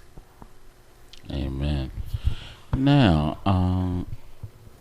what we like to do here, as part of our Legacy Internet Radio and Enliven Radio here at the Batcave, we like to play a couple of games. Don't give me that look. And everybody at home and that's listening and around the world can listen in to this game. This game is called Words of the Week. Now, the purpose of this game... It's called what? Words of the Week. The words of the week, like those people aren't strong. Oh, boy. Oh, this can be interesting. Yeah, this one off the top is going to be interesting. But just want to let you know, it's all in good fun. It's not to show how smart or unsmart or whatever illiterate someone may be. Illiterate? Really? Okay, go ahead. Tongue tied today. My mouth is dry. The purpose is just to help, like you said, educate. And one of the things we do here, like at Enliven Radio, part of like Educate. Yes, we educate. So the first word I'm going to give you is this. You're going to give me? Oh, Yes. yeah, he's I don't going to. have a college education. Don't matter. The purpose is the whole. Now we're going to give you the word. You get to try to spell it. And once we find out the spelling and figure out just try to guess the definition, and then you have to give it a sentence using a word. How many words are we going to do? We normally do 3. And things like that, so we're not going to kill you. Sincere's going first. He said No, he doesn't do it. He refuses. So now you cannot help him either. Okay, I'm gonna have to put you back on the other side if you keep helping people. Hey, you know, I'm just trying to make things a little easier. Mm-hmm. Here's the first word. Macerate. Was that lacerate? Macerate. Macerate. I couldn't tell the little white lady. like to Macerate. MASSERT. No, macerate. Macerate. It's not M as in Mary. M-A, you got that right. S. No. Phonetically, what's another letter you could use? Cerate. Oh, so the C? C, right? Yep. MACER. Macerate. Macerate. MACERATE. There you go. See? And he tried to say you were And it's a dumb. verb, right? Yes, it is. Yes, it is. See? Sincere. Told you. I didn't say she was in it. No, he said it was going to be interesting. Okay. Now, it actually is. Let me correct it. Uh-oh. It's a transitive verb, actually. Now, what do you think macerate means? No, you can't look it up. Sorry. Hey, It's the great turn the divide, phone. remember? Turn the phone down. Turn it She's over. taking the opportunity Turn to it. And caught you. lessen the great divide. The way that it sounds, because it's not a word that I'm necessarily familiar with. That's fine. That's the whole So I'm goal. going to ask you to put it in a sentence. No, that's it for you. I'll do this for you. I give Even you. in a spelling bee, they use it in a sentence. This is not the spelling bee. This is So then Enliven this Radio. sounds to me as though it is a platform to I'm gonna give humiliate as opposed to a platform to educate. Uh-oh. It is a platform Well. to educate. It is a platform. I asked you just to take a guess, and if you don't know, I will give it to you. But I'm not going to instantly give it to you. Give me I'm usage. I'm asking you to give it a macerate. I never assume because it makes an ass out of you. It's and not me. about no. It's not. We didn't assume. We asked to If I educate. assume the definition based on no background, That's fine. that is not It's who I am. It's Latin. I give you the verb. Spell it again. I give you the definition. Excuse me. No, don't give me the definition. Don't just use it in a sentence. I'm not supposed to use that. That's the last thing that everybody's supposed to do is to use it in a sentence. I'm not. That's the rule here in Enliven Radio. Okay, so to macerate would be the definition. disguise. No, I can't. If you don't know, oh Jesus, the cause to Take the wind out of this game. okay, to cause to waste away by Exactly or what to do. if by excessive fasting. Absolutely. You know, my first guess, if we have to play that game, was that it was to, it's like debilitating. It was like to, oh gosh, I lost my train of thought. No problem. You can use it as a noun as a maceration or macerator. Right. So now, liberate. That's what I was thinking. well, now I need you. Now that you know the definition, I need you to give it to me in a sentence. What? Macerate. Hold still while I stick this needle in your ear and macerate your brain. I'm kind of violent, huh? Maybe not in the close quarters. Yeah.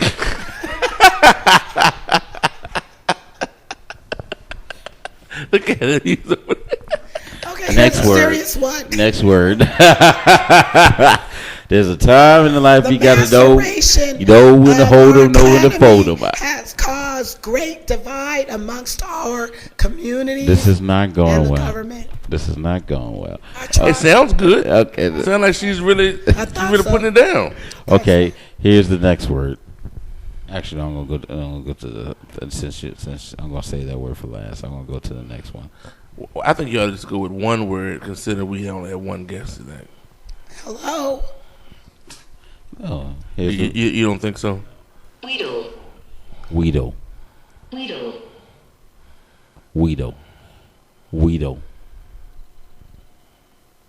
Can you try to spell Weedle?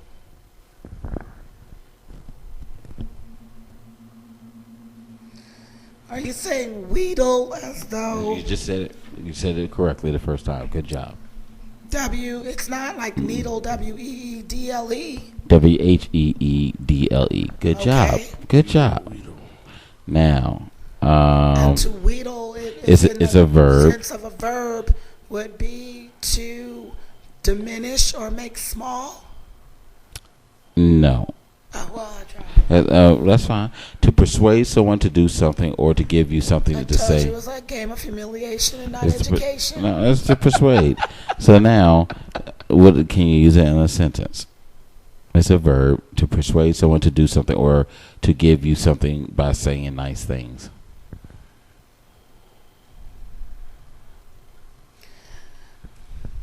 I would prefer to be known as a wheedler than a master manipulator. Not a wheedler is not a word. Oh. I would prefer to be Wheedle. known as one that wheedles as opposed to one that is a master manipulator. Uh-oh, they ain't gonna see you didn't use the word in the right context. Good job. That's exactly what I was going to say. You could use wheedled or wheedling. This dude, yo. Wheedle. Or wheedling. You can use it as a noun or as a transitive verb. There you go You back on are transitive one verbs that- again. So, Lord Jesus, you use it in a sentence. Now, ball's in your court. That's not my job. The job is for the guests. Oh, It's boy. not a Now job we because that would require payment. Yes, you are being paid. No. See, yes, you're being paid via education. So we just talked about how being paid is not necessarily by coin. Oh, boy. So. However, Oh yes, when it fits her for what she needs, she wants to carry. no, not at all. When you educate someone, it is not by demeaning, but encouraging. And in order to encourage someone to get You better, could have used the word "readle" right there, and you would have had it. in order to encourage someone to get better, there is some assistance. So, give me the definition again. To persuade someone to do something.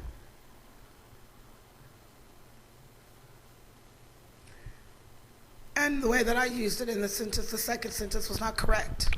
If you used wheedled, Wheedled. yes, wheedled. I believe that you have wheedled me into a game of absolute trickery. No. Here's It's all in your perception. yes. Hey, will you stop looking at the words? That's not what I'm doing, man. Michelle K is making some comments about you, and I'm just trying to, temper her comments. And what comments were there? Stuff like you need to be controlled. She's gonna get you when she sees you. There you go, Michelle. Even Cutler said something. A response to one of the words was to soften. There you go. Thank you, Cutting there. See, that's my boy. He knows what it's talking about. Now, I got one more word for you, ma'am. Okay. It's the third word. Yes. You ready? I guess I must be. Okay, here it is. Hierarchy. What? Did you say hierarchy? Did you say Ataturk? Autarky. A turkey. That's what it sounded like she said to me. Autarky. Autarky. Autarky. Autarky. Autarky. You might as well stop playing that because you don't know how to pronounce it. It sounds like my GPS said kick a 10. Okay, I'll help you out with this word. Please do. Autarky. Autarky. Okay. It is a noun. It's originally Greek, later on nominalized as a German. It is the definition is economic self-sufficiency or to be independent. Use it in a sentence. Yes, you. No, you do. You're helping me out. I'm not even guessing on this word. You've already started. Just keep going. Enliven Radio hopes to be fully funded Advocacy. Give me the definition again. Self-sufficient, right? Self-sufficient, independently, economically independent. So you hope that this particular radio station will one day be an autarky. Will one day be autarky. That is using a transitive, but yes. There you go.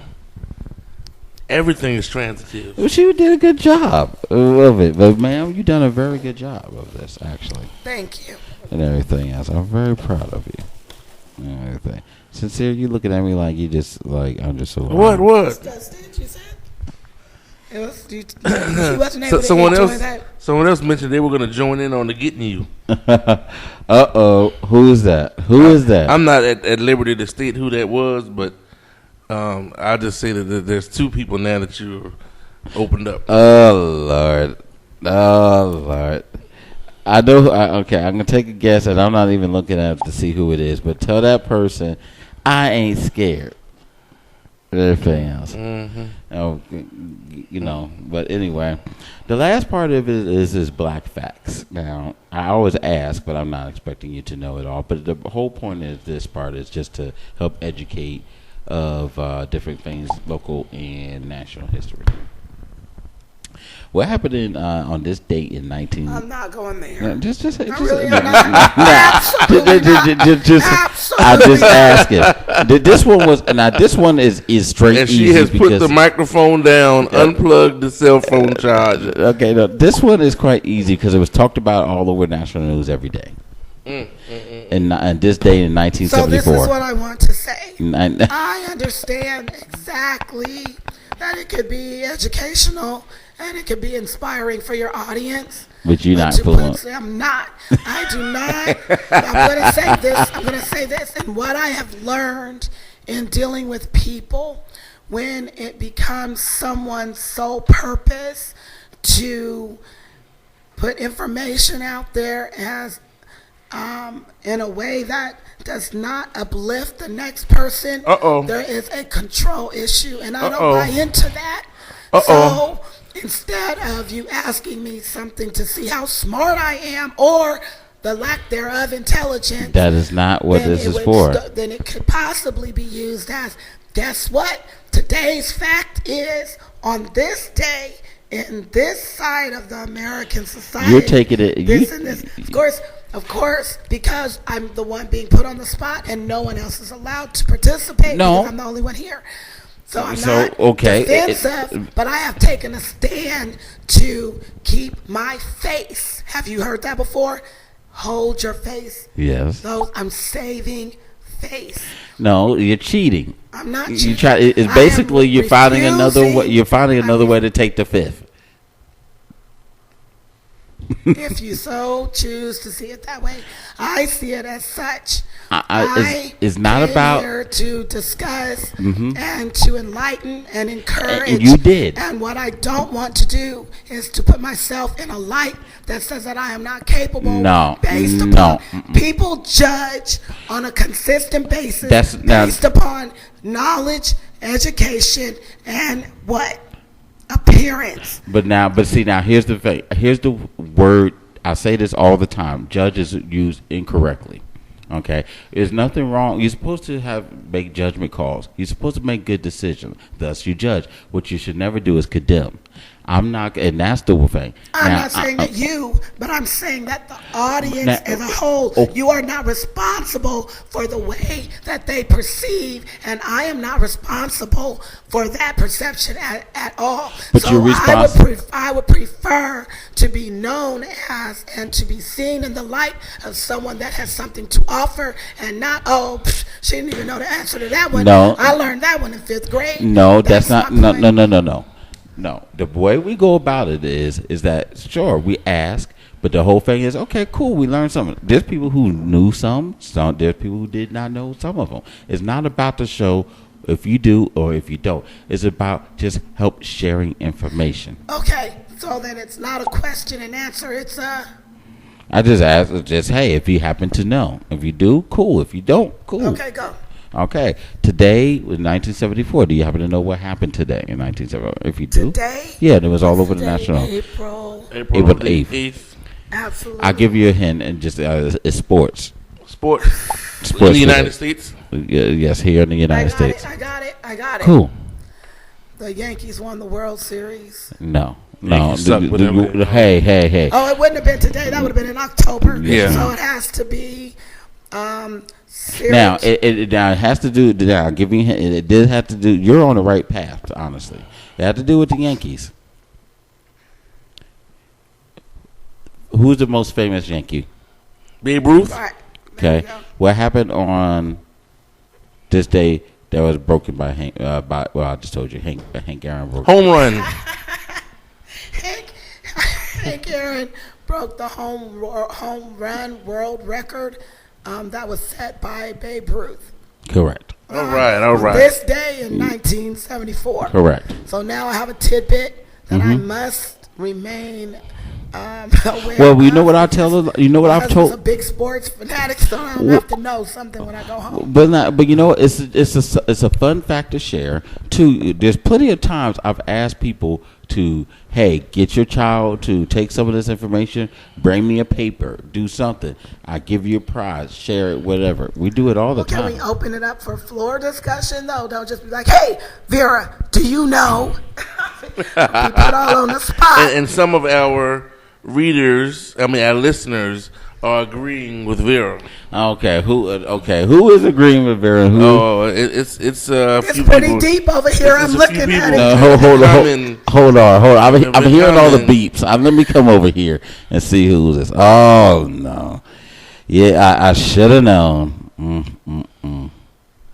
Yeah, somebody said they were gonna get you. You know what? First of all, I have not been read. Thank you. First of all, I created the book. I closed the book.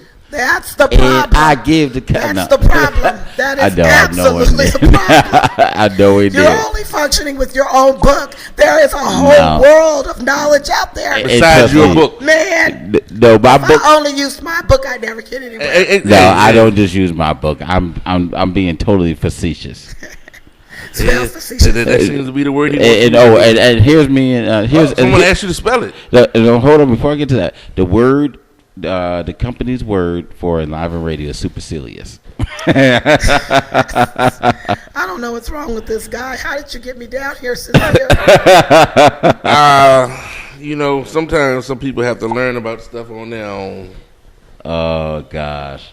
I guess. See, I'm seeing all the hate from I was these wondering women. why I had laryngitis on the day I was supposed to come out here. God was trying to tell me something. Watch out. That's not a problem. But Ms. Vera, first off, well, not first, but before you go, I just want to let you know we appreciate you so very much for coming. Absolutely. And everything has been fun. It's been encouraging. It's been enlightening. And to the hallmark of Enliven Radio, you brought spirit. Oh, thank you. And things like that. I thank you so very kindly for that. And please, with all that you do with your program, I'm always for it. I am a big advocate for all these different things. I share a lot of these same information online constantly, and some read it, some don't know. But the point of the matter is that it's out there. And I know it sounds like a cliche, but if we help one person, we've gotten something done. And, Absolutely. And as long as and to circle all of this up, not only that we do what we can and come together as a community, but we still have to do more so we can also help ourselves. Because we can't do more for other people if we don't take the time out to help ourselves. Absolutely. So the word for this evening is absolutely. I want to say one last thing. Please. In addition to thanking you for having me on your program, even though my voice is failing me, True Beginnings, if you go to atruebeginning.org, we are, and go to our contact page, we are looking for career-based mentors, people that have succeeded in life past their incarceration and have done something successful, that are willing to take someone else that has no job skills under their wing and guide them through the process. Go ahead, Sincere. Of becoming whatever that their career choice is. It's a lot of work when someone says they want to be an apprentice or a brick mason or a social worker, and where we focus on pushing them and encouraging them to take advantage of a higher education. It supersedes that, and it takes a community, it takes a village. And so if you please visit our website, go under contacts, put your information in so that we can get you involved with being a mentor, especially for some of our youth that are coming out of incarceration that have no employment skills whatsoever.